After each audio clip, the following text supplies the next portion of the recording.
بالنسبه بقى للعربيات في الساحل، انت هنا في القاهره لو انت مركب طقم جنط وعده صوت بتبقى سوبر كار ومحدش عارف يكلمك.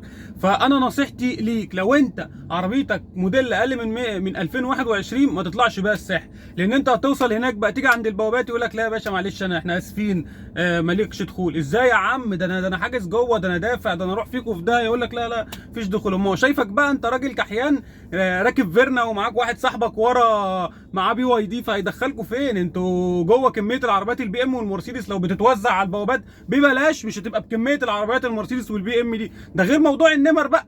هناك العربيات هناك مش كفايه ان هي بي ام ومرسيدس ورينج روفر موديل السنه، لا كمان النمر بحروفهم. يعني واحد اسمه بدر فهتلاقي العربيه بتاعته نمرتها ب د ر 3 وحايد. هتلاقي عمر عين ميم ر 3 ستات. هتلاقي علي عين لام ي 4 تمانيات ولا 3 تمانيات. بعديها هتلاقي سعد سين عين دال. يعني الغنى الفاحش ان انت موجود في الساحل وكمان معاك رينج روفر او مرسيدس او بي ام موديل السنه وكمان النمر على اسمك. فانت رايح تحط نفسك فين يا ابو فيرنا؟ انت نمرتها طه صاد جيم انت، او نمرتها على يعني نطقها على شتيمه. فانت رايح تحط نفسك فين يا باشا؟ لف وارجع واطلع على اسكندريه، عشان انت كده كنت داخل ايه؟ داخل في الطريق الغلط. انت اكيد كنت رايح على ابو قير والطريق خدك شمال، لقيت نفسك في الساحل فقلت اما اشوف العالم التاني اللي جوه ده اللي هو الساحل الشرير بيعمل ايه جوه. لا يا باشا، لف وارجع